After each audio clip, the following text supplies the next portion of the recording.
اسی جگہ عزت دوں گا جو اس قانون کے ساتھ میں کہیں دریا کے کنارے بھی رہے گا. یہ اللہ نے کیا ہے. مکہ المکرمہ کے اندر جب محمد صلی اللہ علیہ وسلم پیدا ہوئے اس وقت کے حالات ہم سب کے سامنے ہیں کہ کیسے تھے. ایک صاحب تھے جو مکے میں مسلمان ہو کر ہجرت کر کے مدینہ گئے اور پھر مدینے سے جو اللہ کے نبی علیہ الصلوۃ والسلام کے ساتھ میں کچھ دنوں کے بعد جب یہ عمرے کی نیت سے آئے تھے تو صلح حدیبیہ کے وہاں جب رکے تھے یہ تو ایک اللہ کے نبی علیہ السلام بیٹھے ہوئے تھے, ادھر سے دوسری جانب سے ایک صاحب آئے تھے.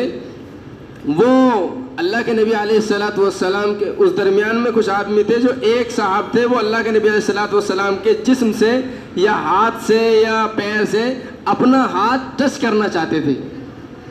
تو ایک صحابی متعین تھے, ایک صحابی ادھر کھڑے ہوئے تھے, ایک ایسے کھڑے ہوئے تھے, وہ الگ بیٹھے ہوئے تھے, کچھ ان کے آدمی بھی کھڑے ہوئے تھے. تو وہ صاحب اللہ کے نبی علیہ الصلوۃ والسلام کے پیر سے یا ہاتھ سے اپنا ہاتھ لگانا چاہتے تھے, لیکن جو صحابی تھے وہ صحابی جب بھی اس کے ہاتھ کو قریب آتا ہوا دیکھیں یا تو ہاتھ سے مار دیں یا ان کے ہاتھ میں کوئی چیز تھی اس کی بٹ سے مار دیں, اس کا ہاتھ ہٹا دیں. تو انہوں ایک مرتبہ ہوا, 2 مرتبہ ہوا, 3 مرتبہ, انہوں نے کہا یار یہ کون ہے. انہوں نے دیکھا اس کو کہ ارے, انہوں نے کہا ابے او تو وہی ہے نا جب تو یہاں سے بھاگ کر مدینے نہیں گیا تھا تو نے ایک کام ایسا کیا تھا جس کا فدیہ میں نے دیا تھا, اب تو مجھے مارتا ہے. تو کہا کہ یہ تیرا ہاتھ اس لائق نہیں ہے کہ تو محمد صلی اللہ علیہ وسلم کے جسم کو چھو سکے. تو یہ کہاں سے آئی عزت, یہ کہاں سے عزت آئی. اور پھر حضرت سفیان یہ جب مسلمان نہیں ہوئے تھے یہی خود اپنی بیٹی سے ملاقات کے لیے مدینہ گئے ہوئے تھے, تو ان کی بیٹی نے ہی اللہ کے نبی علیہ الصلوۃ والسلام جس بستر پر سوتے تھے اس بستر کو لپیٹ دیا تھا. تو انہوں نے کہا کہ بیٹی یہ بتاؤ کہ میں اس بستر کے لائق نہیں ہوں یا یہ بستر میرے لائق نہیں ہے, یہ خود یہ کہتے ہیں. تو ان کی بیٹی نے کہا کہ ابو آپ ہی اس لائق نہیں ہے کہ اس بستر پر بیٹھ سکیں. یہ کون ہے, یہ عزت کہاں سے آئی ہے. یہ عزت اور وہ بستر کیا تھا وہ آپ سب کے سامنے وہ ٹاٹ کی اور وہ کیا نام کھجوروں کے وہ کیا نام بہت معمولی سے کپڑوں کا بنا ہوا جس پر حضرت سویا کرتے تھے. لیکن اس معمولی درجے کے اوپر ایک ان کی اہلیہ ہے جو اپنے والد کو بیٹھنے نہیں دے رہی ہے کہ آپ اس بستر کے لائق نہیں ہیں. کیوں کہ آپ اس قانون کے دائرے میں نہیں آئے ہیں جس قانون کو اللہ نے اپنے یہاں سے نازل فرما کر ہم سب کے لیے رحمت بنا کر بھیجا تھا اور ہمارے مرتبے بڑھانے کے لیے بھیجا تھا اور ہمیں عزت دینے کے لیے بھیجا تھا اور ہمیں اونچائی کے لیے بھیجا تھا, ہمیں ایک رحمت بنا کر کے بھیجا تھا اور ہمیں اللہ تعالیٰ نے اس پر چلنے کے بعد میں پوری دنیا کے لیے ایک انسانیت کا پیغام دینے کے لیے بھیجا تھا. آپ اس پر نہیں ہیں, اگر اس پر آئیں گے تو آپ کے لیے کچھ گنجائش ہو سکتی ہے. وہی نظام ہمیں یہاں ہے, وہی نظام یہاں ہے کہ اللہ نے وہی اسلام جو مکہ المکرمہ کے اندر نازل ہوا تھا, نہ جانے کتنی محنتوں پریشانیوں اور مصیبتوں سے لوگوں نے اس کو پریشانیوں کو اٹھایا اور مصیبتوں کو اٹھایا اور نہ جانے کتنے مرے ہیں اور نہ جانے کتنے بیکار اور برباد ہوئے ہیں اور نہ جانے دنیاوی اعتبار سے کتنوں کا کیا حال ہوا ہے. لیکن ان لوگوں نے جو دین مکے میں اور مدینے میں سنا تھا اسی دین کو یہاں ہندوستان والوں کے لیے اور بر صغیر والوں کے لیے اور دوسرے جو ممالک ہیں ان کے لیے ان کے وہاں تک پہنچ کر پہنچایا ہے اور اپنا حق ادا کر کے گئے ہیں. وہ گئے نہیں گئے.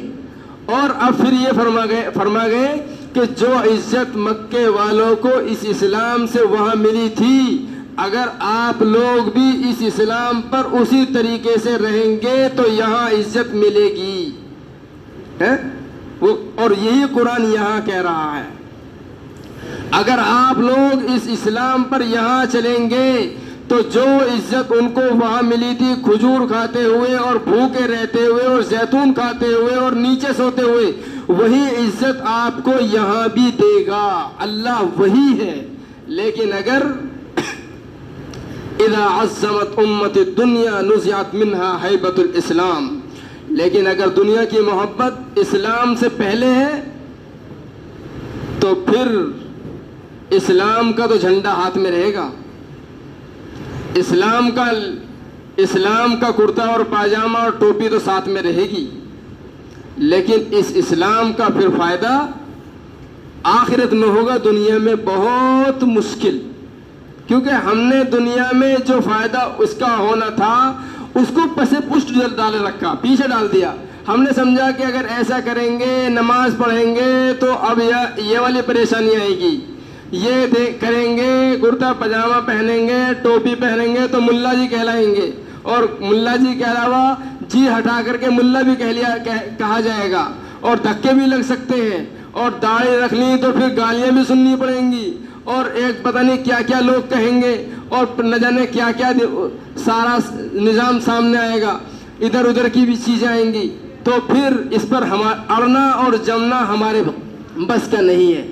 اسلام میں تو عزت ان لوگوں کو ملی ہے جو اسلام کے قانون کو لے کر کے کھڑے ہوئے ہیں، جو اسلام کے کوئی بھی نظام اور کوئی بھی قانون ہے اگر اس کو ہمارے سامنے ہے، اس کو ہم جانتے ہیں تو اس کو لے کر کھڑے ہوئے ہیں، اس کو عزت ملی ہے. اسلام کا کسی بھی جگہ کوئی شک کا اور کوئی بھی پیچھے ہٹنے کا اور کوئی بھی کہیں تردد کا کوئی معاملہ نہیں ہے. قرآن کریم بھی اس طور پر بالکل سختی کے ساتھ میں آتا ہے کہ جو تمہیں نظام دیا گیا ہے اس نظام کو مضبوطی سے پکڑنے کی کوشش کیجیے اور اس نظام کے اوپر رہنے کی کوشش کیجیے. ہمیں 5 نمازیں دی گئی ہیں، ان 5 نمازوں کو ہم اگر ادا کرتے رہیں گے اللہ یہاں بھی عزت دے گا. جو اللہ تعالیٰ نے سارے نظام دیے ہیں ان نظاموں کو یہاں قائم کرتے رہیں گے اللہ یہاں عزت دے گا. عزت کسی انسان کے ہاتھ میں نہیں ہے، عزت صرف ایک اللہ کے ہاتھ میں ہے اور وہی اپنے پاس ہے. آج یہ کتنی بڑی خوشی کی بات ہے کہ ایک انسان کو چاہے وہ کسی بھی حال میں ہے، کہیں بھی ہے، کون ہو، عبد الرحمن ہوں، اگر اس کو کہیں مارا جاتا ہے اس نام سے تو کس لیے مارا جا رہا ہے کہ اسلام سے جڑا ہوا ہے، اسلام سے جڑا ہوا ہے. کہیں پھنستا ہے کیوں؟ اسلام کے اعتبار سے. اگر وہ مرتا ہے اس جگہ اس اسلام اپنے نام سے جو نام اس کا اللہ کے نام اسلام سے جڑا ہوا ہے تو شہید ہوتا ہے وہ انسان. کیوں؟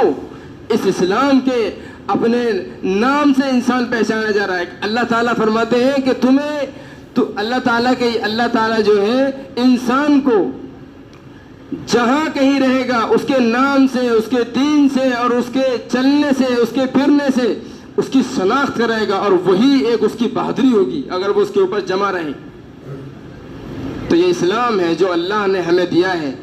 یہ اسلام ایک ایسا دین ہے کہ ایک انسان کو اندرون بھی روشنی بخشتا ہے اور انسان کو جب یہ اپنے معاملات میں آتا ہے تو پھر جہاں جہاں ہوتا ہے وہاں روشنی یہ پھیلاتا ہے اور روشنی دیتا ہے جس سے اس کے دنیا کے بھی کام بنتے ہیں اور جس سے اس کے آخرت کے بھی کام بنتے ہیں، جس سے اس کے گھروں کے بھی کام بنتے ہیں. اور اس کی صداقت، اس کی سچائی، اس کی ایمانداری، اس کی امانت داری یہ بتاتی ہے کہ یہ مسلمان ہے جو دھوکہ کھائے گا نہ دھوکہ دے گا.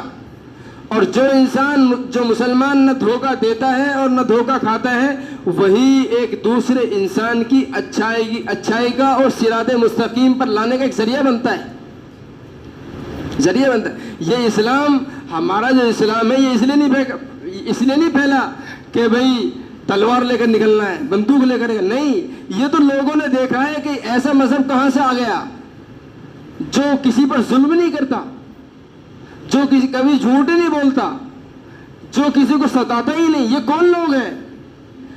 یہ وہ لوگ ہیں، یہ مسلمان ہیں جو محمد صلی اللہ علیہ وسلم کے ہاتھوں پر اسلام لے کر آئے ہیں اور یہ کہتے ہیں کہ اگر جھوٹ نہیں بولو گے، کسی کو نہیں ستاؤ گے، کسی کو نہیں مارو گے، کسی کو نہیں ڈانٹو گے اور گالیاں نہیں دو گے تو اوپر والا تم پر رحمت فرمائے گا اور تمہیں ثواب دے گا، اور جب تمہیں یہاں ثواب ملے گا تو اس ثواب کے اعتبار سے تمہیں جنت ملے گی. یہ کہتے ہیں لوگوں نے کہا کہ ایسا تو کوئی مذہب ہم نے آج تک دیکھا ہی نہیں, ایسا تو کوئی انسان ہم نے دیکھا ہی نہیں جو ایسے بھی کرتے ہوں. تو جو بڑے بڑے ظالم تھے, جو اپنی بچیوں کو زندہ درگور کر دیتے تھے, زندہ زمین میں داب دیتے تھے, وہ مسلمان ہوئے. اور یہی وہاں نہیں, یہاں ہندوستان میں بھی یہی ہوتا تھا.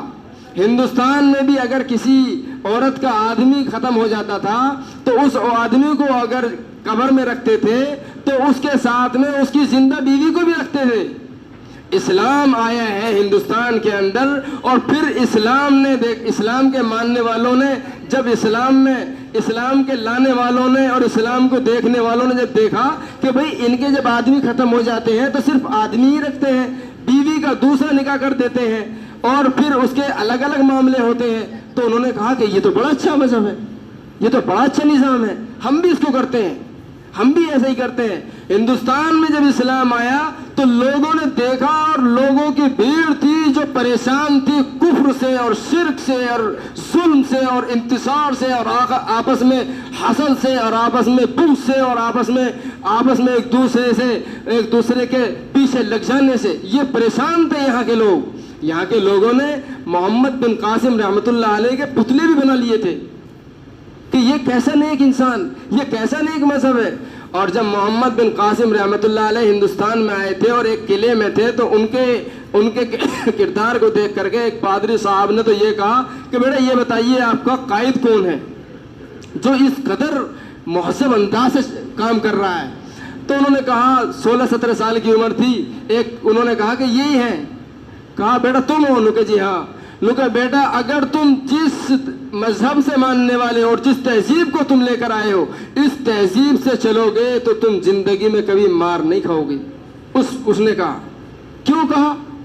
اس لیے کہا کہ یہ ہے ہی ایک اسلام ایسا جہاں انسان اس اسلام کے اعتبار سے اپنے قدم کو رکھتا ہے تو ساتوں زمین پاک ہو جاتی ہیں, ساتوں زمین اس کی رحمت سے ہوش میں آ جاتی ہے کہ یہ ظلم کا ایک گہوارہ بنا ہوا تھا, آج رکھی گئی ہے اس کے اوپر اچھائی کا قدم رکھا گیا ہے. یہ وہ انسانیت والا اسلام آیا ہے جس اسلام نے لوگوں کو رحمت میں داخل کیا. لیکن اب ہمارے مسلمان ایسے ہو گئے ہیں جو اپنے آپ کو مسلمان کہتے ہوئے ڈر رہے ہیں, اپنے آپ کو اسلام کا ماننے والا ظاہر کرتے میں ہی شرم محسوس کر رہے ہیں. یہ ایسا سمجھتے ہیں کہ بیچ میں کہیں بیٹھے ہو 10-20 لوگوں کے بیچ میں, تم کون ہو؟ میں مسلمان ہوں. ارے تم تو یہ کہو میں مسلمان ہوں, مجھے اللہ نے مسلمان بنایا ہے, مجھے رحمت کا انسان بنایا ہے, میں ساتوں زمین کا مالک بنا کر مجھے بھیجا گیا ہے. جب تک میں اس زمین پر رہوں گا ساتوں زمین اسی طرح قائم رہیں گے اور ساتوں آسمان اسی طریقے سے قائم رہیں گے, اور جس دن میں مر جاؤں گا اس دنیا سے ایک اللہ کہنے والا نہیں رہے گا, یہ دنیا ختم ہو جائے گی. تمہیں ایسا کہنا چاہیے کیونکہ ایک مسلمان کے تول کا ایک پوری دنیا بھی نہیں ہے. اس کے اعتبار سے اللہ نے پوری دنیا کو جو سجایا ہے ایک مسلمان کے لیے سجایا ہے. ارے تمہارے صدقے میں پوری دنیا پل رہی ہے, زمین پہ کتنے چلنے والے جانور ہیں یہ پل رہے ہیں, آسمان کے فرشتوں کا نظام چل رہا ہے. اور جس دن تم ختم ہو جاؤ گے کلمے والا ختم ہو جائے گا, یہ ختم ہو جائے گا نہیں ہو جائے گا. ارے یہ بلب ہے جو چل رہے ہیں یہ جلنا بند ہو جائے گا تو کیا کرا جائے گا اس کا؟ کہاں پھینکو گے اسے اور اس کے اوپر سجاوٹ کی جائے گی, اس کو نکال کے کچرے میں پھینکا جائے گا. جو انسان ایسا ہو جس کے اندر اسلام کا بلب نہ جل رہا ہو یا جس نے بجھا دیا ہو, اور جب اس دنیا سے ایک ایمان والا بھی ختم ہو جائے گا تو اس بجھے ہوئے بلب کو اللہ جہنم کی اس گندگی میں ڈالے گا جس کے نام سے ساری دنیا ڈرتی ہے. ڈالے گا ہی ڈالے گا. یہ قرآن کہتا ہے کہ ایک مسلمان کے لیے اللہ نے دنیا کے اندر کیا مقام رکھے ہیں. ایک مسلمان کو اگر اکیلا ہے تب بھی بہت بڑا رحمت والا ہے, 10 کے بیچ میں ہے تب بھی وہ رحمت والا ہے. اور یہ بلب کہاں سے جلے گا؟ یہ یہاں سے چلے گا جہاں ہم بیٹھے ہیں. 5 وقت کے لیے نماز کے لیے آئیں گے اور ایسے مسجد بھرے گی جیسے اب بھری بھی ہے, تب رحمت والی ہوگی. اب ایک ہفتے میں ایک مرتبہ آئے, 2 رکعت پڑھی اور پتہ نہیں کیا پڑھا کیا نہیں پڑھا, امام صاحب کے پیچھے رہے, پتہ نہیں کیسی نیت, کیا وہ اس کو معلوم بھی ہے کہ کوئی تسبیح پڑھنی بھی ہے یا نہیں, بس آئے اور 2 پڑھ کر کے چلے گئے. نہ سیکھنے کی تمنا ہے, نہ دل کے اندر کوئی امنگ ہے, بس وہی کری اور چلے گئے. اب تو وہ تو ایسے ہو گیا کہ مسجد میں آئے تو مسجد والا اور باہر گئے تو باہر والا, ایسا ہو گیا. ایسے نہیں, بلکہ ہمارے پاس اگر نماز نہیں ہے, ہمیں نماز نہیں آتی ہے, سیکھنے کی کوشش کیجیے. اب تک بہت علماء ہیں, بہت حفاظ ہیں, بہت سارے قاری ہیں. اب اللہ کا شکر ہے کہ جب شروع میں مسلمان ہندوستان میں آئے تھے اور انہوں نے دین سکھایا تھا, بہت تھوڑے سے تھے, پھر 1-2 مدرسہ ہوا, اب تو چپے چپے پر مدرسے ہیں. یہ شکر کی بات ہے کہ آج مدرسے والے ہمارے پاس آ کر کہتے ہیں 2 پیسے نہیں دو گے تو کب دو گے, کل دو گے, کل کو پھر نکلنے سے, سورج نکلنے سے پہلے یہ آ گئے. کیوں؟ ارے تم نے کہا تھا نا کل دینے کے لیے. تمہیں مالی اعتبار سے بھی پاک کرنے کے لیے وہ چکر لگا رہے ہیں, اور ہمیں کیا نام نماز سکھانے کے لیے بھی درب ہے. ہمیں بچہ کیا پڑھ رہا ہے ایسے نہیں. جہاں کے بھی جو حضرات ہوں گے وہاں ایسے ہے یا نہیں ہے, گھر گھر جا رہے, ابھی قرآن سے پڑھ لیا یا نہیں پڑھا, قاعدہ پڑھا یا نہیں پڑھا, یہ پڑھا یا نہیں پڑھا, اردو آتی ہے نہیں آتی, یہ سارے نظامات کر رہے ہیں, دھینگی سے کروا رہے ہیں. اور یہ ان کا احسان ہے کہ دھینگی سے کر رہے ہیں, ورنہ اگر یہ آنا چھوڑ دیں اور یہ بتانا چھوڑ دیں اور یہ کہنا بند کر دیں اور یہ ایک دوسرے سے ملنا بند کر دیں, پھر کیا حالت ہو یہ ہم نہیں جانتے. پھر کیا ہو, سکھانے والے نہ رہیں. ارے بھائی یہ حافظ جی اور یہ مولانا اور یہ بھی تو کوئی کام کر سکتے ہیں, نہیں کر سکتے ہیں. یہ بھی تو کوئی دکان چلا سکتے ہیں, نہیں چلا سکتے ہیں. یہ بھی تو کھیتی کر سکتے ہیں, یہ نہیں کر سکتے ہیں. یہ کیوں پیچھے لگے ہوئے ہیں؟ یہ اس لیے پیچھے لگے ہوئے ہیں کہ انہوں نے یہ پڑھا ہے کہ جو محمد صلی اللہ علیہ وسلم کا جو معاملہ تھا اور جو دنیا کو صلاح اور فلاح کے لیے بھیجا گیا تھا, اللہ کی تعلیم کو اور محمد صلی اللہ علیہ وسلم کی تعلیم کو جو انہوں نے 8 سال اور 10 سال اور 15 سال سیکھا ہے, یہ چاہتے ہیں کہ ہر ایک بچہ, ایک ایک گھر اس اسلام کی تعلیمات سے منور ہو جائے. یہ تعلیم دلوں میں, ذہنوں میں, گھروں میں, گلیوں میں, دکانوں میں رہ جائے. ہم اور دوسری تعلیمات سے جو ادھر ادھر کی جنے کیا کیا ہے ان تعلیمات سے پاک ہو اور سیدھے اسلام کے اعتبار سے ہم ہر ایک کام کو کرنے والے ہو جائیں. اگر اسلام کے اعتبار سے کرنے والے ہوں گے تو پھر دنیا میں بھی کامیاب ہوں گے اور پھر آخرت میں بھی کامیاب ہوں گے. اسلام کو بھی سمجھنے والے ہوں گے اور جو اسلام سے باہر کی چیزیں انہیں بھی سمجھنے والے ہوں گے. یہاں بھی صحیح چلنے والے ہوں گے, وہاں بھی صحیح جا کر کے اپنے آپ کو منہ دکھا سکیں گے کہ ہاں جی ہم مسلمان تھے, اب ہم مسلمان بن کر آئے ہیں, ٹھیک ہے. ورنہ یہاں اگر صحیح نہیں ہوں گے تو پھر وہاں کا بھی بڑا پریشانی والا معاملہ ہے. اللہ تعالیٰ سے دعا یہی ہے کہ اللہ تعالیٰ ہم سب کو اس اسلام کے اعتبار سے زندگی گزارنے والا بنائے اور ایمان کے اعتبار سے اور ایمان پر ہمیں اس دنیا سے جانے والا بنائے. والسلام علیکم ورحمۃ اللہ. ان کے لیے دعائیں کریں. ربنا ظلمنا انفسنا وان لم تغفر لنا وترحمنا لنكونن من الخاسرين. ربنا تقبل منا انك انت السميع العليم وتب علينا انك انت التواب الرحيم. يا حنان يا منان يا ذا الجلال والاکرام. یا رحمان, اے اللہ رحم کا کرم کا معاملہ فرما, گناہوں کو معاف فرما, خطایا کو درگزر فرما, سیئات کو حسنات سے تبدیل فرما دے.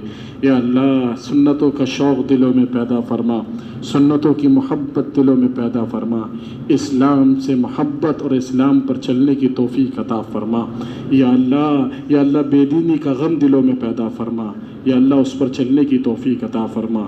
یا اللہ پوری دنیا میں جو محنت ہو رہی ہے, دعوت کی محنت ہو رہی, اس میں ہمارا حصہ نصیب فرما.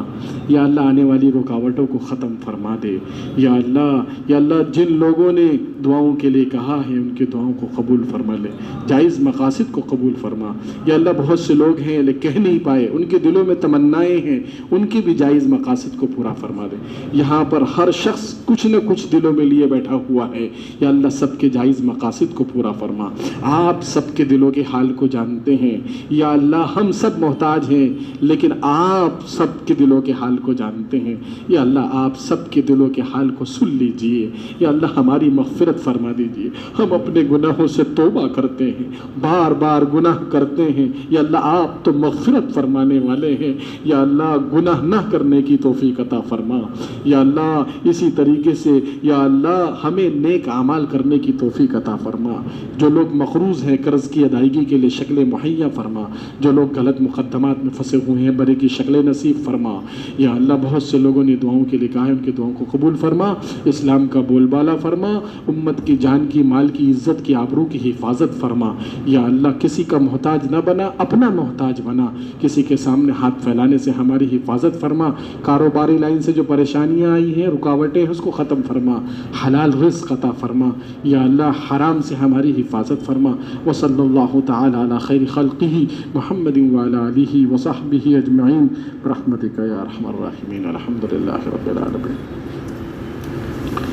بہت اطمینان سے اور بہت جو ہے یعنی ایک دوسرے کا اکرام کرتے ہوئے جو لوگ سنتیں اور نفل گھر میں پڑھتے ہیں، ان سے درخواست ہے کہ بالکل آرام سے نکلیں، زیادہ شور نہ مچائیں۔ ادھر ادھر جو ہے بالکل مسجد میں شور مچانا، مسجد میں چیخنا، مسجد میں چلانا، یہ بالکل جو ہے شریعت کے خلاف ہے۔ اس سے اعمال سارے ضائع ہوتے ہیں۔ مسجد میں ہم آتے ہیں نماز کے لیے اور تھوڑی سی جو ہے چیخنا اور چلانا، اس کے ذریعے سے ہمارے سارے اعمال خراب ہو جاتے ہیں۔ اس لیے ان تمام چیزوں سے بچنے کی ضرورت ہے۔ آپ علیہ الصلاۃ والسلام نے ان چیزوں کی خاص طور پر فرمایا کہ مسجد کا ادب، ایک دوسرے کا ادب، اسلام کا ادب، مسلمانوں کا ادب، مسلمانوں کی آبرو ریزی سے ہماری حفاظت اس لیے بڑی ضرورت ہے کہ بھیڑ میں یہ ساری چیزیں ہو جاتی ہیں اور شیطان بالکل حاوی ہے، شیطان نے قسم کھا رکھی ہے۔ اس لیے ان سب چیزوں سے اپنے آپ کو تھوڑا سا جذب کرتے ہوئے، اپنے آپ کو برداشت کرتے ہوئے جو ہے بالکل اپنے اپنے گھروں میں نکل جائیں، اپنے مکانوں میں نکل جائیں۔ بالکل یہاں کھڑے ہونے کی گلیوں میں، سڑکوں میں ضرورت نہیں۔